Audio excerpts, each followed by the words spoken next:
നിർദ്ദേശങ്ങളും നബി സല്ലല്ലാഹു അലൈഹി വസല്ലം കൊടുക്കുന്നത് മനുഷ്യന്മാരുടെ ശരീരവും കുടുംബവും മൊത്തം നന്നാകാനാണ്. എല്ലാ തലങ്ങളും നന്നായി കിട്ടണം. അതുകൊണ്ടാണ് എല്ലാ വിഷയങ്ങളെ പറ്റിയും അവിടുന്ന് വസിയ്യത്ത് ചെയ്തത്. മുആദ് ഇബ്നു ജബൽ റളിയല്ലാഹു അൻഹു കൊടുത്ത വസിയ്യത്തിൽ, മുആദേ, എപ്പോഴും സിദ്ഖുൽ ഹദീസ് പാലിക്കണം, സത്യം പറയുന്നത് എപ്പോഴും പതിവാക്കണം, വർത്തമാനത്തിൽ എപ്പോഴും സത്യം പതിവാക്കണം.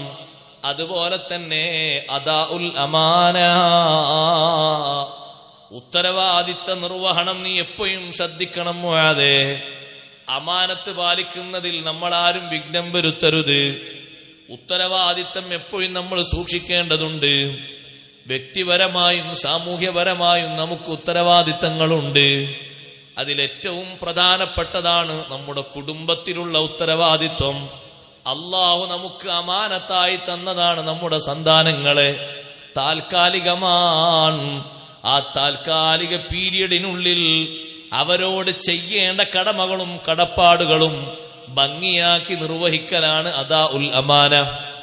ആ അമാനത്ത് നിർവഹിക്കുന്നതിൽ ഞാൻ അങ്ങനെ പറഞ്ഞതുകൊണ്ടാണ് എൻ്റെ മോനിങ്ങനെയായത്, ഞാൻ അങ്ങനെ ചെയ്തത് കൊണ്ടാണ് എൻ്റെ മോളിങ്ങനെ ആയത്.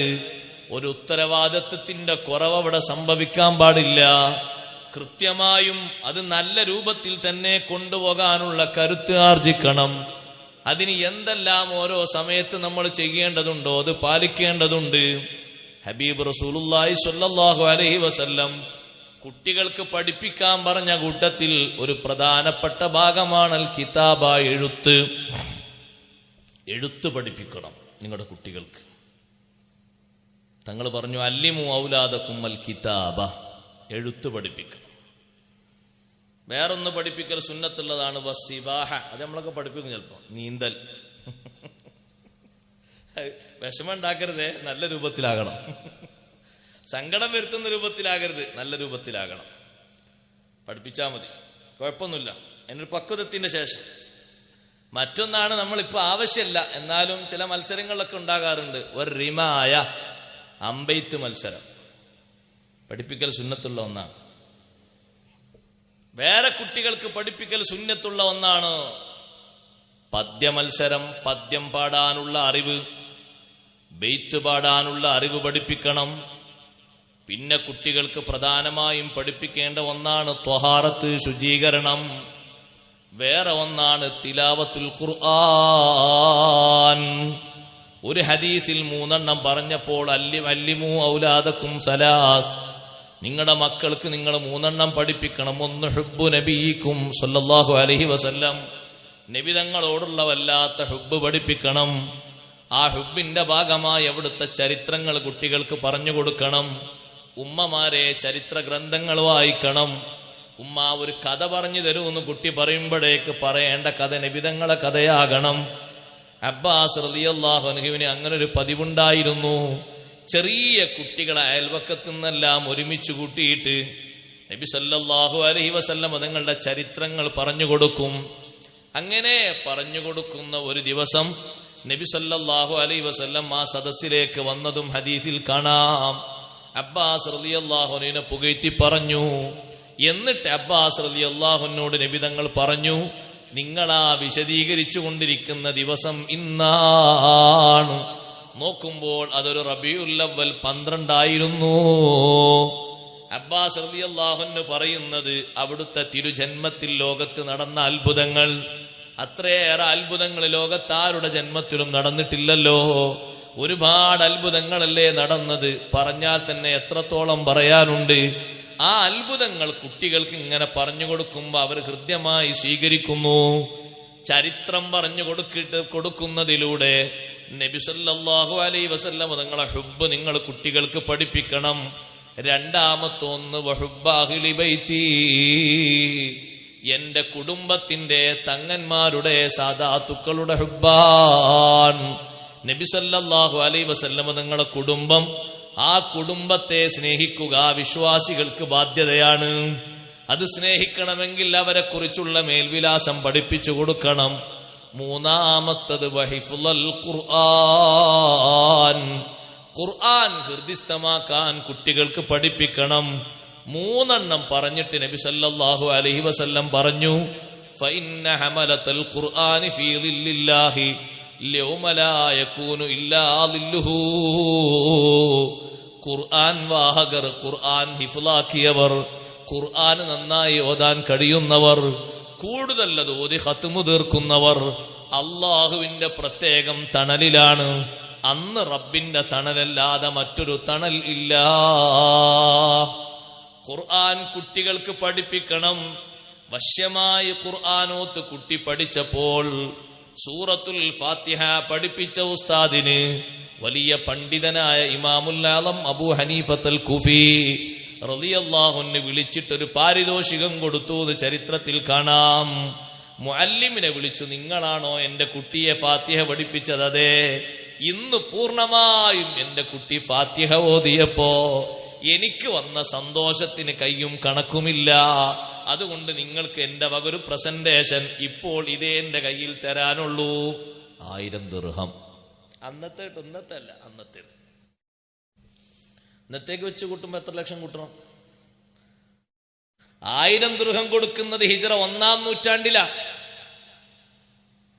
1-ാം നൂറ്റാണ്ടിൽ ജനിച്ച മഹാനാണ് ബഹുമാനപ്പെട്ട ഇമാമുൽ ആലം അബൂ ഹനീഫ റളിയല്ലാഹു അൻഹു. ഒരു ഫാത്തിഹ പഠിപ്പിച്ച ജുസു മൊത്തമൊന്നായില്ല, ഒറ്റ ഫാത്തിഹ. ആ ഫാത്തിഹ എങ്ങനെ? അതല്ലേ ഫർള് അതിനായിട്ട് പഠിക്കേണ്ടത് ഖുർആനിൽ നിന്ന്. ഖുർആനിൽ നിന്ന് നമ്മൾ വ്യക്തിപരമായും നിർബന്ധമായും പഠിക്കേണ്ട ഏക സൂറത്തുൽ ഫാത്തിഹ. അത് കുട്ടി വന്ന് വീട്ടിൽ വന്ന് ഓതിയപ്പോ പഠിപ്പിച്ച ഉസ്താദിനോട് വല്ലാത്തൊരു ഹുബ്ബ്. അത് കേട്ട സന്തോഷം കൊണ്ട്, അത് ശമ്പളമല്ല കേട്ടോ, അത് വേറെ കൊടുക്കും. ഇത് എന്റെ മോനെ പഠിപ്പിച്ചു എന്ന നിലക്ക് ഉപ്പ കൊടുക്കുന്ന ഒരു ഗിഫ്റ്റാണ്. അങ്ങനെ ഒരു സന്തോഷം ഉണ്ടല്ലോ. അതുകൊണ്ടല്ലേ സന്തോഷം ഉണ്ടാകുന്ന സമയത്താണല്ലോ സദ്യ കൊടുക്കേണ്ടത്, അല്ലെ?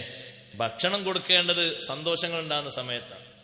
അതിൽ പ്രധാനപ്പെട്ട ഒരു സന്തോഷമാണ് ഖുർആൻ ഹിഫ്ള്. ഒരു കുട്ടി പൂർണ്ണമായാൽ ഒരു സദ്യ സംഘടിപ്പിക്കൽ സുന്നത്തുണ്ട്. നമ്മളൊക്കെ ഹിഫ്ള് കോളേജിൽ അങ്ങനെ ഉണ്ട്. അന്ന് കുടുംബക്കാരെ എല്ലാവരും വരാൻ പറയും ഉസ്താദ്. നാട്ടിലെ കമ്മിറ്റിക്കാരൊക്കെ ഉണ്ടാവും. എന്നിട്ട് അവർക്ക് ഒരു പത്തിരി ഇറച്ചിയൊക്കെ ഉണ്ടാക്കി ഒന്ന് ദ്വാരുന്ന് ഒരു സന്തോഷം പങ്കിടും. ഖുർആന് ഖത്മു തീർക്കുക ഒരു സദ്യ സംഘടിപ്പിക്കൽ സുന്നത്തുള്ള സംഗതിയാണ്. വലീമത്ത് സദ്യ ആ ഒരു കല്യാണത്തിന് മാത്രമൊന്നുമല്ല, മാർക്കം ചെയ്യുമ്പോഴും ഉണ്ട് ഒരു സദ്യ. അത് 7-ാം ദിവസത്തിലാണെങ്കിൽ അങ്ങനെ അല്ല, അതിനുശേഷമാണെങ്കിൽ സദ്യ വേറെയും കിട്ടും. 7-ാം ദിവസത്തിലാണ് ചിലപ്പോൾ ഒറ്റ സദ്യ തന്നെ ഒക്കെ ഒതുങ്ങും. ചിലപ്പോൾ അക്കീക്കൊക്കെ ഉണ്ടെങ്കിൽ ഒന്നിൽ തന്നെ ഒതുങ്ങും. പക്ഷെ അന്ന് പലരും അങ്ങനെ സമ്മതിക്കൂല. ദിവസമാകുമ്പോഴേക്കും മാർക്കം ചെയ്യുക, അത് വേണ്ടെന്ന് പറയും. നല്ലത് അതാണ്. എന്നാ പിന്നെ ഒരു പ്രശ്നമില്ലാതെ പെട്ടെന്ന് തന്നെ ഒരു കുഴപ്പമില്ലാതെ എവിടെയും തട്ടാതെ തന്നെ വേഗം ഉണങ്ങി നല്ല ഊർജം കിട്ടിക്കോളും. ഒരു കുഴപ്പമൊരു തടസ്സം ഉണ്ടാകൂല. പിന്നെ 2 വയസ്സൊക്കെ ആകുമ്പോഴും പറ്റും, 3 വയസ്സൊക്കെ ആകുമ്പോഴും കുഴപ്പമൊന്നുമില്ല. പക്ഷെ നല്ലോണം ശ്രദ്ധിക്കേണ്ടി വരുന്നുള്ളൂ. മറ്റേത് അത്ര ശ്രദ്ധിക്കേണ്ടി വരില്ല. അതിനും നിങ്ങൾ നോക്കി, ഒരു ഖിതാന്റെ സമയത്തും ഒരു വലീമത്തുണ്ട്. ഖുർആന് ഖത്മു തീർക്കുന്ന സമയത്തും ഒരു വലീമത്തുണ്ട്. ഖുർആന് ഖത്മു തീർക്കുക എന്ന് പറഞ്ഞാൽ വലിയൊരു സന്തോഷമാണല്ലോ. ഖുർആന് ഖത്മു തീർക്കുന്ന സമയത്ത് ഖത്ം തീർത്ത് കഴിഞ്ഞാൽ ലാസ്റ്റ് ഘട്ടത്തിൽ ഒരു സദ്യ. അതൊരു ചെറിയ രൂപത്തിലാണെങ്കിലും മതി, വലിയ രൂപത്തിലല്ല. സദ്യ എന്ന് പറഞ്ഞാൽ അപ്പോഴേക്ക് ഇറച്ചിയും പൊറാട്ടയെന്ന് ചിന്തിക്കണ്ട. കാരക്കയും വെള്ളവും കൊടുത്തിട്ടും അങ്ങനെയും വലീമത്ത് നടത്തിയവരുണ്ട് സ്വഹാബത്തിൽ. ഒരുപാട് കാരക്ക, 2-3 തരം കാരക്കകൾ കൊണ്ടുവന്ന് അതിലേക്ക് വെള്ളവും, അങ്ങനെ കഴിയുള്ളൂ, കഴിയുന്ന രൂപത്തിൽ. അപ്പൊ ഒരു ചായയും കടിയാണെങ്കിൽ അതും വലീമത്ത് തന്നെയാണ്. ഇതൊക്കെ സുന്നത്തുള്ള സംഗതിയാണ്. ഇതൊക്കെ സന്തോഷത്തിന്റെ പേരിൽ കൊടുക്കേണ്ടതാണ്. അപ്പൊ ഖുർആൻ പഠിപ്പിക്കുക ആ കുട്ടിയോട് ചെയ്യുന്ന ഏറ്റവും വലിയ ഒരു അമാനത്താണ് നമ്മൾ നിർവഹിക്കുന്നത്. അതേപോലെ തന്നെ സഹോദരങ്ങളെ, മറ്റു എല്ലാ അറിവുകളും പഠിപ്പിക്കണം. അറിവിന്റെ വിഷയത്തിൽ താഴോട്ട് പോകാൻ പാടില്ല.